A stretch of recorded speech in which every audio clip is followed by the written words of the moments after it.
Welcome to the Hormone Hub, your go-to source for the conversations every woman in her 40s and 50s needs to have. I'm your host, Kylie Pinwell, your nutritionist helping you navigate your way through perimenopause, menopause and beyond so you can say goodbye to the endless fatigue, unexplained weight gain, hot flushes, PMS, mood changes and more that come on this hormonal roller coaster. If you missed the memo or think this is only for women of a certain age, ladies, it's time to think again. Now sit back, relax, and enjoy the show. Don't forget to hit subscribe so you don't miss any of my latest episodes, which are released every week. Share it with your friends, your sweaty sisters. The more we talk, the more we help each other.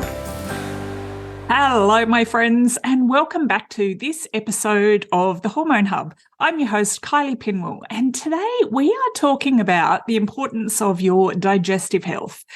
When it comes to menopause, when it comes to changing hormones, when it comes to weight loss and all of those good things. So often, we don't necessarily connect what's going on with our digestion to what is going on with our hormones. But many women experience changes in their digestive health during, this hormone transition, and it has a significant impact on their overall well-being. So today we're going to have a look at why it's important to, absorb your nutrients properly, why it's important to make sure that we're eliminating effectively, and what we can do to maintain, a healthy digestive system. And we're also going to talk about gut health as well. So maintaining a healthy gut microbiome, which is all our good gut bugs, because there's a big link there to mental health and our overall well-being as well. So sometimes, or, quite often I hear, women who are feeling sluggish, tired, bloated, and then when we sort of dig a bit deeper, their digestive system has changed. Now, when we have a sort of a disruption in our digestive system, it can lead to a range of sort of uncomfortable symptoms. And while these are very common, they're not normal. So it's definitely worth, you don't have to put up with this. So it's definitely worth getting it checked out and finding the right path. So things like bloating, constipation, diarrhea, IBS, reflux, heartburn, nausea, diverticulitis, I'm going to talk about that too, and other sort of symptoms as well. So let's start off like bloating. So bloating can be, it's a really common symptom that can be caused by a variety of different things. So, overeating can make us bloated, right? Hello after Christmas lunch. If we eat too fast, if we eat certain foods, like maybe you can pinpoint it. A lot of women can pinpoint, if they've had bread or if they've had pasta, but, they can't kind of pinpoint exactly. But chronic bloating, so when it's ongoing, it can be a sign that something's wrong.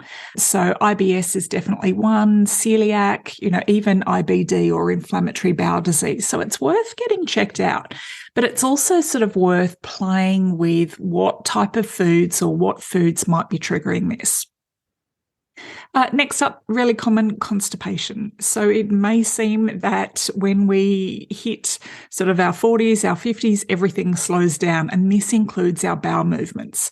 So constipation's more when things are, difficult to pass, when, like a good healthy poo, we should be able to sit on the toilet, pass, easy to pass, well-formed, it lands in the toilet in one piece. We shouldn't be straining. It shouldn't be exploding all over the toilet. We should be able to wipe ourselves clean. There shouldn't be, we shouldn't be using half a roll of toilet paper. So when we have chronic constipation, this means that we're not eliminating our waste and those toxins that our body's just broken down for us, packaged it up, ready to get rid of it. It just means that that's reabsorbed back into our body. So when we're sort of like looking at, weight loss, general health and well-being, we need to be, the unsexy side of weight loss that no one ever tells us is our liver breaks down our body fat. It goes through our digestive system and we poop it out. That's how we get rid of our fat. So if that whole system is sluggish, then our weight loss is going to be sluggish. Okay. If we are feeling constipated, it's not a good feeling. We're not going to be feeling good about ourselves. So it's important to address, what's causing that. Now, at the opposite end, we've got diarrhea. So this is characterized by sort of loose or watery stools. And again, it can be caused by a variety of things. So we want to rule out, any infections. We might have picked up a bug. We might have picked up, like a parasite or something like that. It can be caused by food intolerances. So it's really important that we check out that as well. Certain medications can cause diarrhea. Now, when we have chronic diarrhea, this means, that we're losing, fluids, so it can lead to dehydration, and also we're not absorbing our nutrients properly. So, things literally are going straight through us. Heartburn and reflux, is where our stomach acid backs up into our esophagus and it causes a burning sensation in our chest. Chronic reflux can sort of lead to a more serious condition. So, we really want to make sure that we get on top of that before we get sort of inflamed esophaguses and things like that. Giving yourself a couple of hours after dinner before you go to bed can really help. Staying upright after eating, chewing your food properly and eating slowly. So the whole idea of digestion is we smell our food, that gets our digestive juices going. We chew our food well. It goes down our esophagus into our stomach. We've got lots of beautiful stomach acids and digestive enzymes that break down our food. We absorb the nutrients from our food. It passes through our intestines. It gets packaged up and we poop it out. Like that's the way it should work. So when things are, when we're constipated, when we've got reflux, when we've got heartburn, it's a good sign that something's wrong. And, I do a food sensitivity test with every single client that I work with. Now, I've been doing this test for 5 years, or longer actually. And the reason I started doing it, I didn't do it with everyone in the beginning. I just did it with certain clients, but we were just getting such amazing results. And the reason that I do this particular food sensitivity test, is it doesn't take out whole food groups unnecessarily. So anyone who has ever been put on a FODMAP diet or an elimination diet will understand how hard that is to follow, because you're given this great big long list of foods not to eat. Okay, but no one ever tells you what you can eat. And you're also not told that you shouldn't be on that forever. You should only be on it for, like 4 to 8 weeks. So anyone who's still trying to follow a FODMAP diet after a year, okay, it's okay, you can stop. And if you want to know more about the food sensitivity test, just let me know. But, this particular food sensitivity test, A, it doesn't take out whole food groups, and B, it identifies foods that might otherwise be considered healthy that just aren't right for you. So, and when we're eating these foods often on a day in, day out basis, it's just triggering a low-grade inflammation in our body, and it's stopping us absorbing those nutrients. It's stopping us from losing weight. It's stopping us, it's just that inflammation is just there, humming along. So, so when we're sort of looking at something like IBS, so this is sort of like a chronic digestive disorder, and it affects our large intestine. So things like abdominal pain, bloating, constipation, diarrhea. So it's that swinging in between. So we're not, 100% sure of the exact cause of IBS, but definitely, food sensitivities is a big one. Stress is also a big one. And when you're sort of suffering from IBS, if you've got it, you all know that it definitely 100% impacts your quality of life. So definitely, get on top of it. It doesn't need to be something that you have to push through. And I'm just going to mention diverticulitis because this has come up with a couple of clients recently, and we sort of tend to think of it as an old person's disease or something that happens to old people. So what it is, it's sort of an inflammation of our digestive system. So we get these small little pouches that, form in the lining of the colon, and they become inflamed or infected. So this is where we see, abdominal pain, fever, nausea, vomiting, changes in our bowel movements. And, it's really important to, get this checked out. It is necessary to get a medical diagnosis for this because you don't want, that infection to kind of lead to, sepsis or anything like that. And what's really important with diverticulitis is, a diet high in fiber, and this goes for all digestive conditions. Okay. So again, we need to find out what foods work for you because not all forms of fiber work for all people. But, on the whole, increasing your hydration, remember, water just flushes everything through. So we want, lots of water. We want regular exercise because, again, that keeps everything moving through your body, and a diet high in fiber. So, aiming to have half your plate filled with plant foods, in the form of fruits, veggies, salads, if they work for you. So, it's getting that fiber up, which is really important. This Hormone Hub episode is sponsored by our free Hormone Help call. On the call, we'll give you some clarity around what's causing your symptoms and the 3 simple steps you can start using straight away. And if you're ready to take the next step and find out how we can help you, we can talk about that too. So if you're constantly feeling tired, struggling with weight gain, PMS, mood swings, bloating, not sleeping at night, cravings, anxiety, all the things, we're ready to help. If you're ready to ditch those sugar cravings, regain your energy and shift that stubborn weight, then let us help you balance your hormones, reset your metabolism and get your confidence back so you can live the life you're meant to. The link with the details to our Hormone Help call is in our show notes or over at kyliepinwell.com.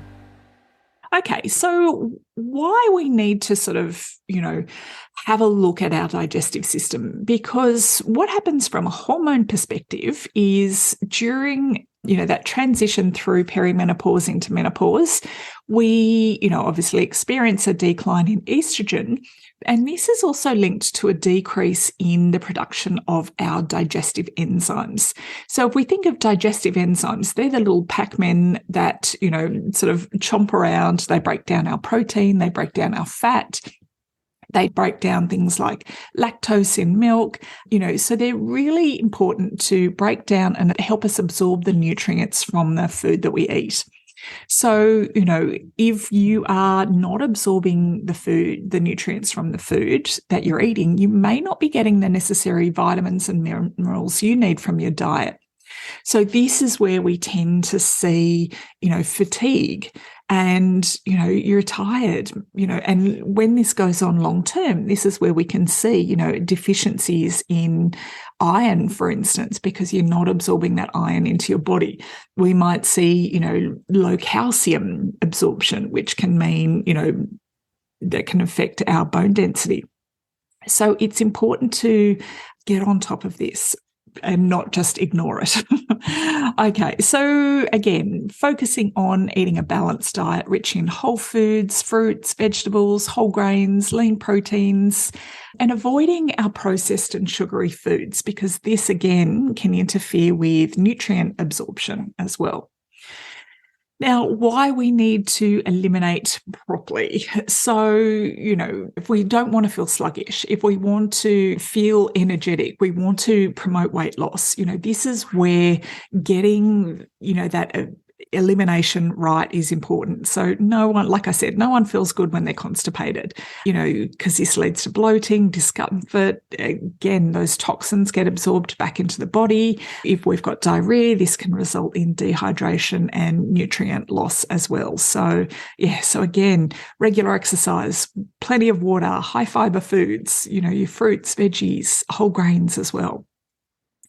All right, so if you need some help with that, we do have the food sensitivity test. I can do this. I do it with every single lady who comes into our program, and it is a really integral part of, the work that we do together. All right, so I just want to also just touch briefly on our gut microbiome. So this is all of our beautiful, trillions of microorganisms, our bacteria, viruses, fungi that all work together in our digestive system to help us absorb the nutrients from our food. They work together to help us digest and break down our food, and they also help regulate our immune system as well.